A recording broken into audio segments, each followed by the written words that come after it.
Hi, so I had someone ask me to make a video on how long it takes to heal from narcissistic abuse.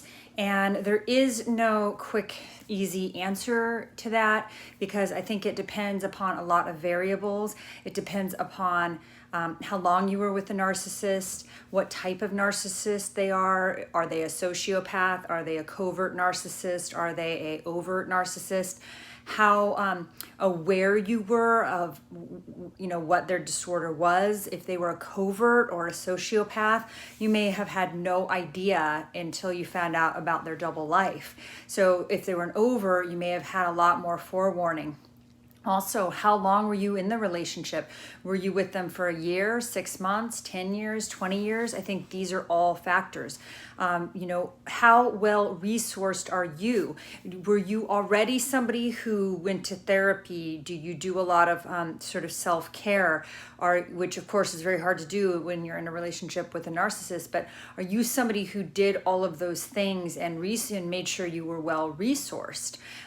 Or are you somebody who didn't have a lot of those resources at your fingertips? Another factor is how strong your community support is. Do you have a lot of friends and family that are very loving, honest, authentic, and there for you? Or are you isolated? And a lot of times these narcissists are masters at isolating their victims. So I understand, a lot of times you might have let go of a lot of friends. You might not have a strong support group, right? Also, are you currently, how are you coping with being in the abusive relationship? Are you drinking? Are you using drugs? Are you doing things to cope that maybe are not the most effective or healthiest ways of coping? It might be self-destructive.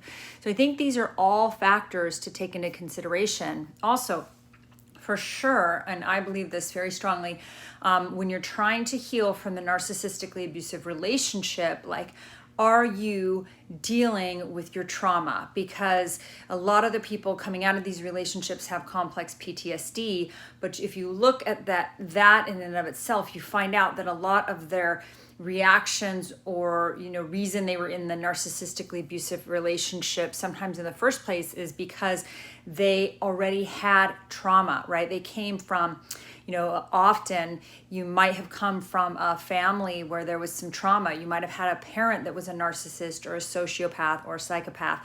And so you had a certain level of comfort with this personality disorder. Whether you were aware or not of what the narcissist had, right? So I think those are all factors. For me, I can just speak anecdotally. I have been out of the relationship with the person that I believe was either a narcissist or possibly a sociopath. I don't really know for sure. Not nonviolent, not verbally abusive, but all psychological and emotional abuse while leading a double life, probably for over a decade that we were together. Definitely for the last few years, certainly double life. Had a relationship with a married lady at work, having a long-term affair. She had 3 children. That's the tip of the iceberg. And I dealt with a lot of the abuse that I dealt with was stonewalling, silent treatment, withholding of information, withholding of communication, withholding of compliments, controlling the money, not allowing my name to be put on our joint assets, even though we were married. Lots of duplicity and controlling and control. A lot of the control was through withholding of sex, affection, intimacy, communication, information. That's the kind of covert sort of stuff I was dealing with, a lot of passive aggressive behaviors. So this person looked really quote unquote nice on the outside and was doing all of these things that were very covert. In the context of the relationship, I thought that maybe this person had high functioning autism. I thought they were on the ASD spectrum.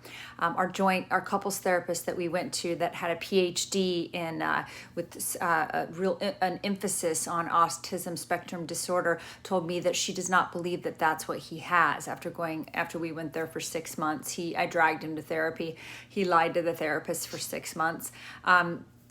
inability to take any personal responsibility, never apologized, put all of, told me I was jealous and insecure. That's why we had problems. Meanwhile, he was having an affair. So it was just all of that. It was just, that's what I dealt with. But let's get back to the point, and that point is that I was legally divorced as of about I think 10 months ago, and that is where I started to truly heal my trauma.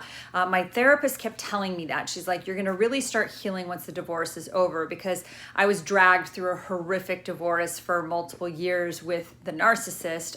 You know what they do. They stall, they inundate you with paperwork, they try to cost more and more money. If you have children, they keep taking you back to court. Thank God we didn't have children, joint children anyway. And so, it was an egregious situation with the divorce. But once that was, while I was in the middle of it, I did keep getting re-traumatized, even though I was doing a lot of therapeutic work around the trauma of being in that abusive relationship.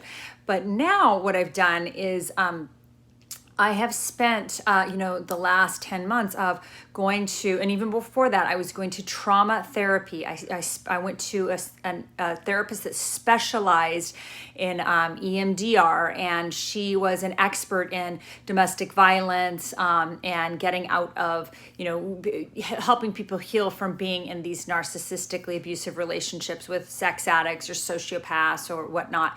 So she was excellent in helping me to overcome the trauma. I also did transcranial magnetic stimulation. I think that was very helpful. I had another trauma because I was in an earthquake avalanche in Nepal. So I was a survivor of that. So I had some PTSD. But with the narcissist, I developed complex PTSD, which is like the layers and layers and layers.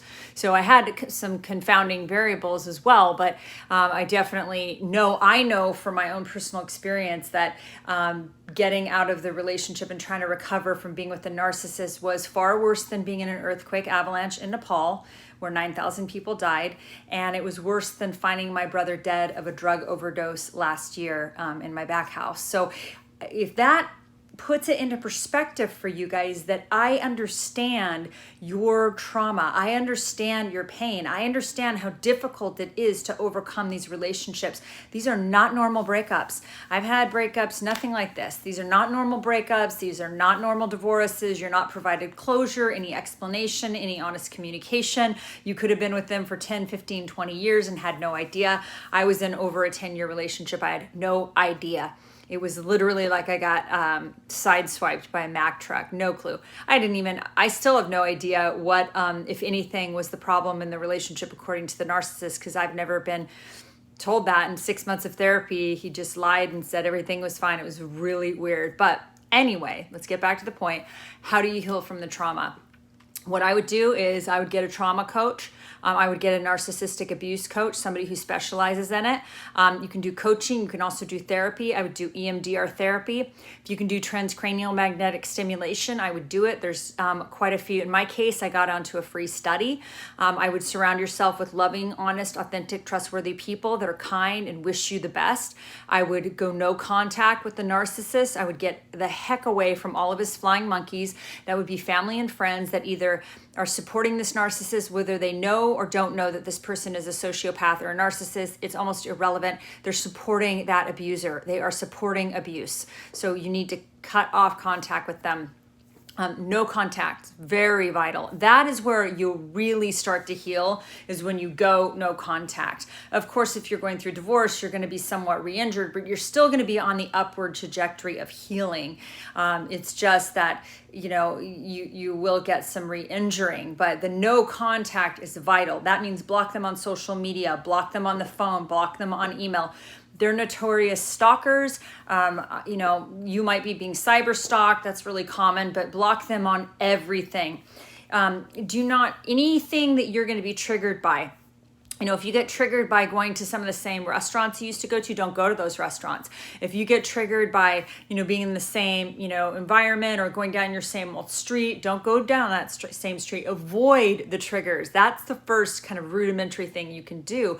And then you've got to start healing that trauma. And a lot of it is also about healing your childhood trauma and your attachment wounding. And that is something that you're really going to need I believe, some in-depth therapy in order to do that. I really believe that you need a professional, or that we benefit from professionals. Right now, there's even Zoom, lots of Zoom therapy sessions, or you can also, and in addition, you can hire a narcissistic abuse recovery coach. There's quite a few courses that are very helpful. I did Dr. Rhonda Freeman's Overcoming Narcissistic Abuse, the neuroscience of it. She's got a really good course. I want to say it was like $150, and you can go on her website, and it really helps to heal your brain. So how long does it take to recover? I think there's just too many variables to answer that in a simple way, but I can tell you that after 10 months, after divorcing the narcissist, maybe sociopath I was with, I'm way more healed than I was. It's getting way better. And then it's been a few years of no contact, except for the attorney, emails from attorneys. And that's also been very, very helpful. So as soon as you can go no contact, I think the better off you're going to be, the more you're going to be able to start healing from being with this psychological abuser and manipulator. And I feel your pain. I'm really sorry that you guys are going through this. I know if you're on these forums, you're looking for answers because you don't understand what you just went through. I would encourage you to consider checking out some material on codependence. You may or may not be a codependent. You may or may not relate, or you may not even like that word. A lot of people have an aversion to the word. But I think if you Google patterns and characteristics of codependence and sort of look at some of that material, you might find that you relate to perhaps some of the behaviors of sort of codependent. So thanks so much, you guys. I hope you're thriving. I hope you're getting exercise, drinking lots of water, and taking care of yourself during these difficult times. Have a wonderful day. Bye.